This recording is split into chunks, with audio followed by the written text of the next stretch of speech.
We are back, double upload today, and you already know tomorrow we're getting that huge builder information. So I'm going to make an offer for y'all. If we can get to 5,000 likes in less than 3 hours, I will do an extremely rare badge plug YouTube stream right at 3 o'clock tomorrow when the builder information drops to review every single one's videos and look at all the builds themselves. Then in case you guys missed the stream, I'm going to make a video combining all the most important news because I know a lot of people aren't going to be able to make it. But if you are, comment down below. I'll be here tomorrow. Let's see and let's get into the news. So like I said in the last one, I will have the links in the descriptions to both of these YouTubers, Chamoma and Uncle Demi. I advise you to go watch both their videos after this if you want the extra information, but I'm taking what I think is the most important information from their videos and putting it into this one. And also guys, please go support them as well. Let's hop into the first clip. I'm telling you this now, it's not going to be that hard based on if you have the actual pay. Like, you got to really pay attention. I'm gonna just be honest. I'm gonna keep it a buck. You gotta pay attention to your stamina bar. You gotta know when you might hit R2 when you go with crossover. You gotta make sure you don't just run into somebody because you might lose another adrenaline boost. In previous 2Ks, you didn't really have to let go of that turbo. In 23, you're actually going to be penalized if you use it the entire possession. So it's just gonna take a little adaptation, a little adjustment, and we're all going to get used to it. But a few people, little Timmy, might not. So we'll see. It does sound like 23 is going to have a high skill gap. Of course, there's never going to be a perfect skill gap, right? You're always going to lose off some crazy stuff sometimes, but it definitely is sounding a lot better than what we've seen in recent years. And let's roll the next clip. So you will have to end up recognizing when you have to attack a certain side. You can't just literally just dribble, and then end up trying to go somewhere. If somebody cuts you off and, hey, that stamina boost, literally that adrenaline boost that you just used trying to get past him, and if he bump you, he can knock that other adrenaline boost that you just about to use trying to get past him again before you even get to hit R2 to actually activate the speed boost or misdirection move that you're going to end up trying to do. You're only going to have 3 adrenaline boosts next year. It's going to be very interesting to see how people play with that. But just imagine, right? You're on offense, you go to use your 1 adrenaline boost, then you get bumped and you lose another one. You only got 1 left. You only have 1 left on that possession. It's going to be crazy to see, but from what we've seen, there's definitely going to be some moves in the game you can use without using that adrenaline boost. So for those of you that dribble a lot, it's not going to be that big of a deal. And for everyone saying dribbling is dead, it's also not going to be gone. You know what I'm saying? People are going to figure out a way. It's just you're not going to see that super fast Trae Young cross burst to the left, then right back to the right, then to the left, and you're sliding all over the place because they only got 3 adrenaline boosts. So if they hit that one to the left and you bump them, well, they only got 1 more in that entire possession, of course, unless they wait some more on the shot clock. So it's going to be like more real life basketball. Steph Curry does not sit there and go left, right. He kind of is like diagonal moving. You know what I'm saying? If you guys watch basketball, you know, like, they're still going to do good things. Like, guards are still going to be very good on the game, of course. It's just going to be looking different. You know what I'm saying? So anyway, let's roll the next one. Defense on NBA 2K23 is actually insane, especially if it's a great defender. Like, I played against Kawhi Leonard when I was making my builder, and I'm not gonna lie to you, it was looking crazy. Like, even though I don't get the dribble moves that I want, Kawhi was really getting bumpy. Like, when I say if you know how to actually like play some defense, you can like really get in somebody's jersey, you're going to actually prevail on this game the same way if somebody's going to prevail on the game that knows how to actually control their stamina. They're going to separate themselves. I love it. So many creators keep using that, separate yourself. It does sound like 23 is going to have a higher skill gap than at least 22 and 21 already before we've even seen the freaking gameplay, man. I cannot wait to see tomorrow on my stream, bro. We're going to be going crazy, bro. Remember, 3 p.m. Eastern, I'm going to be streaming on my YouTube channel. Let's get into the next one. But actually trying to get your shot off and use someone that does not know how to get open, it's going to show. It's really going to show versus somebody that actually know how to move. It's going to really separate a lot of you guys. Remember, Mike Wang, the gameplay director, went out on Twitter and said his #1 favorite improvement into 2K23 is the shooting skill gap. And I cannot wait to see that in the park or rec or pro-am, you know, all that type of stuff. Every creator has said you're gonna be 50 if you don't know how to shoot, which means you're not gonna be shooting good if you don't know what I'm talking about. So you need to actually know how to shoot to shoot. I mean, whoa, wow, that's basketball, right? Like, it's almost like it should have been like that the entire time. And let's get into the next one. If it's a smaller defender on you and he got no strength, no defense, you're running right through him every single time. Like, if you guys see that clip of Giannis, you know what I'm saying, bullying bro, and Zion bullying bro, it was very, very similar to that. Like, if you have the actual credentials to be able to slash, you are going to be a slasher. I sound like a broken record, but I love it. Guys, make sure to drop a like on this video if you haven't yet. I know in the very beginning I said to, but maybe you forgot to, maybe you didn't hit it, maybe you was busy or something, but that is how basketball should be. We've heard so many different areas of the game, and it's like, yes, that's what the player does, bro. If you are Zion and JJ Barea, I don't even know. I'm trying to give you an example for what play shots are going to make this year. Them little tiny builds. JJ Barea, if he had to guard Zion, would be disgusting. He would be in the hospital every single time they played if he had to guard him the entire game. You know what I'm saying? That's exactly how it should be. It should be a bully fest if that is in the situation that you're in. You know what I'm saying? If you're going up against a lockdown that has 80 strength and Hall of Fame defensive badges,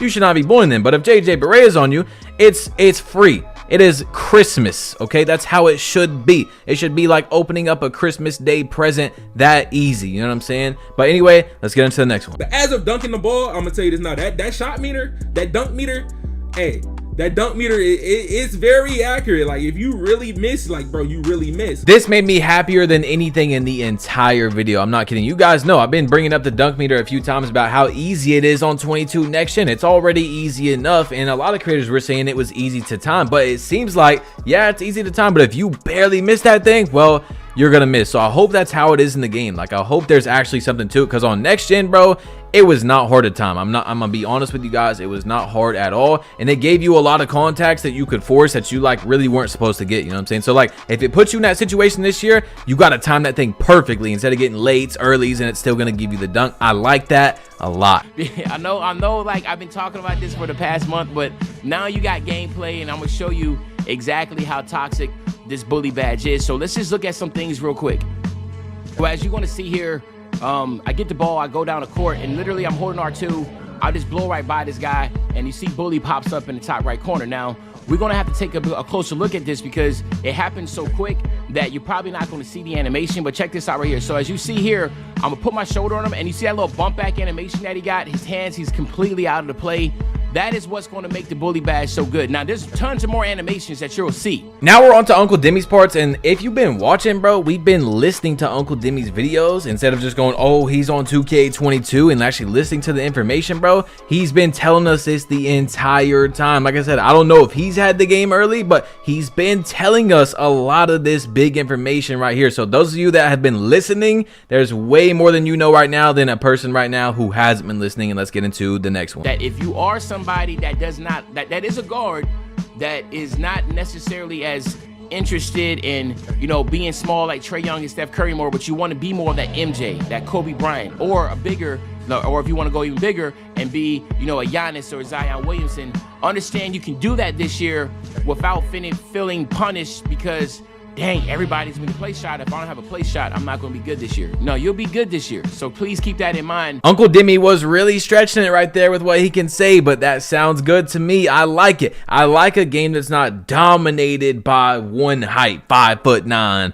5'8", or then when the glitch thing came out, it was like 6 foot play shots. Like, bro, the only 6'1" player that's really doing it like that is Trae Young. There's no 5'8", 5'9" players that is dominating the NBA right now. They should not dominate in the real game. If you make a play shot next year, of course, you're going to be able to eat. You're going to do your thing. But, man, if you don't have a team around you to hide you in the corner and stuff, you are going to be eaten alive on defense, and that is how basketball should be. It sounds like everything has its own balance. I'll tell you right now what I think it sounds like. It sounds like a balanced 2K19. Like in 2K19, it had its own balance because everything was overpowered. You see what I'm saying? Like, it definitely was not balanced, but listen, it was balanced because everything was OP. You know what I'm saying? If you were a shot creator, you were hitting fades like crazy. You know what I'm saying? If you were a playmaker, breaking ankles like crazy. If you were a sharpshooter, like a stretch or something, you were shooting over everybody. If you were a post scorer, nobody's stopping you in the paint. But it sounds more balanced this year, like a 2K19, but balanced gameplay wise. I cannot wait to get my hands on it. Let's get into the next one. But as you see here, Vice Grip pops up,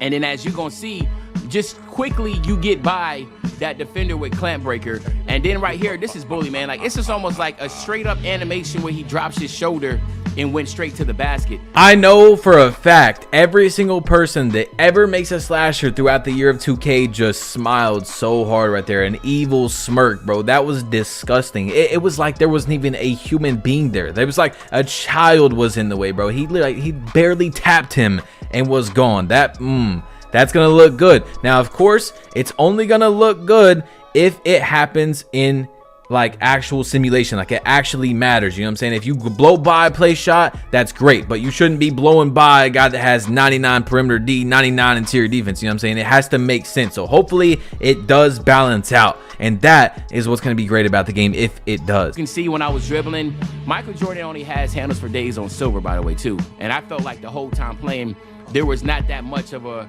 dang, man, I'm running out of boost. I'm running out of, you know, my stamina, da-da-da. Like, once you play the game long enough, you adjust, you understand that, you know, I just don't need to be R2 hungry, and you're going to be perfectly fine. Trust me, man. It's not that serious. I know a lot of people on social media has been making such a big thing out of nothing. Trust me, it's not nothing, right?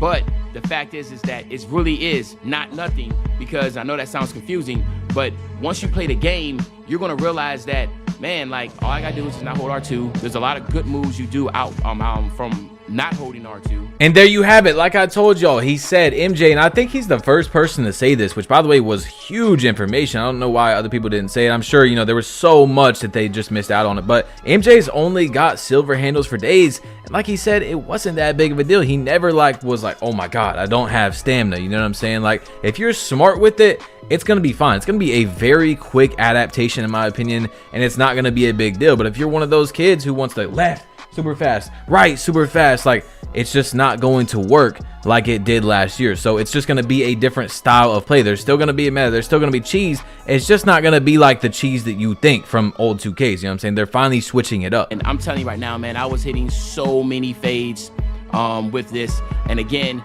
I don't know how crazy it's going to be, but so far it seems like post fades, fading are still going to be really, really good. Now, I don't know how big Agent 3 is going to be at the 3-point line, but in the mid-range, holy, right? It's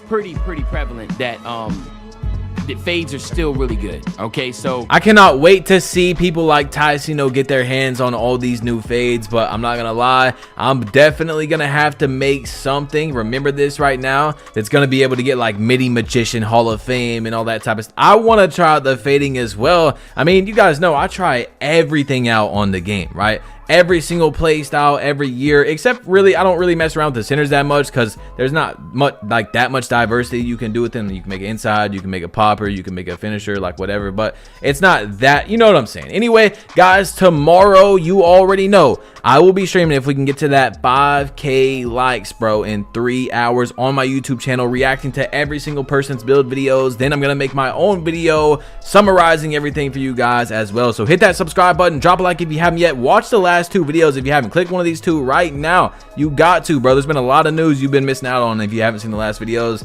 and I'm out. Peace.